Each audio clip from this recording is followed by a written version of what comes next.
অনেক মানুষ আপনার অধীর আগ্রহ নিয়ে এই মাহফিলে বসে আছেন।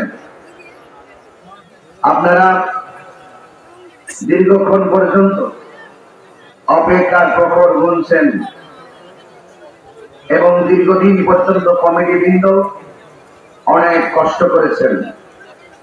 এই মাহফিলটা বাস্তবায়নের পথে যারা কষ্ট করেছেন, যারা ত্যাগ স্বীকার করেছেন, সবার প্রতি আমি শ্রদ্ধা রেখে যতটুকু আল্লাহ পাক আমাকে মঞ্জুর করেছেন সেই বাজেট অনুযায়ী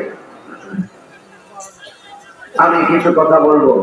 যতটুকু আল্লাহ আমাকে সুযোগ দিবেন, যতটুকু আল্লাহ লিখে রেখেছেন, যে আল্লাহ পাক আমাদেরকে এখানে বসিয়ে রেখেছেন, আপনাদের কাছে জবানটা উঁচু করে দিয়ে আপনারা বলুন, ইজ্জতের মালিককে, হায়াতের মালিককে। আমি আপনাদের ধৈর্য চাই। এত বিশাল বড় একটা মাহফিল, হাজার হাজার মানুষের কোনো হিসাব ফেরানো যাচ্ছে না। আমরা শুধুমাত্র একটা কারণে এসেছি, আমরা নবী পাকের মহব্বতে এসেছি। কথা বলেন ঠিক কিনা? এত বিশাল বড় প্রোগ্রাম, কোন পুলিশ প্রশাসনের পর্যাপ্ত এই গাবতলী থানার সব পুলিশ প্রশাসন আসলেও এটা প্রোটেকশন দেওয়া সম্ভব। এরপর আপনারা শান্তি প্রিয়, কারণ একটাই, কোরআন যেখানে শান্তি সেখানে। কথা বলে ঠিক কিনা? যেই ঘরে কোরআন আছে, যেই ঘরটা কোরআন দ্বারা পরিচালিত, সেই ঘরটা আলোকিত। যেই সমাজটা কোরআন দিয়ে পরিচালিত, সেই সমাজটা আলোকিত।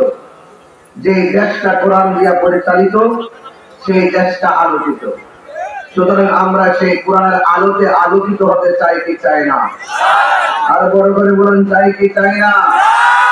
এই জন্য আপনাদের কাছে অনুরোধ করবো, আপনারা কি কথা বলবেন না। যার যার দায়িত্ব নিয়ে প্রত্যেকটা মানুষ যার জবানকে কন্ট্রোল রাখার ক্যাপাসিটি আছে।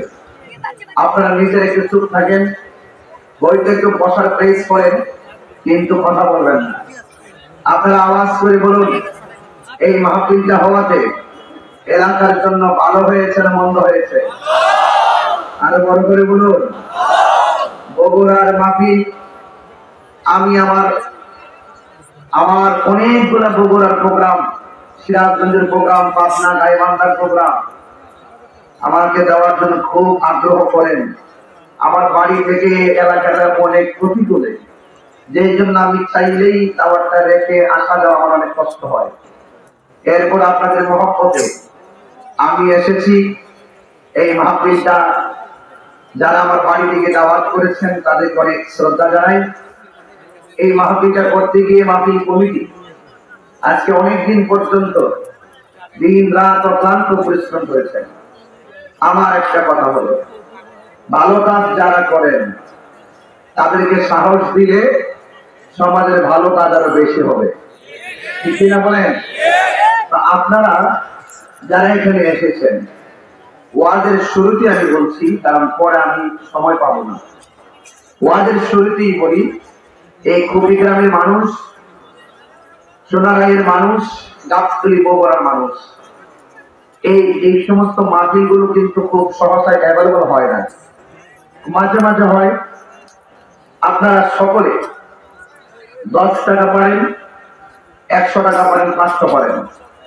আমার মনে হয় আপনারা যদি আজকের মাহফিলে মাত্র 100 করে টাকা দেন, মিনিমাম 10 লক্ষ টাকা হওয়ার কথা।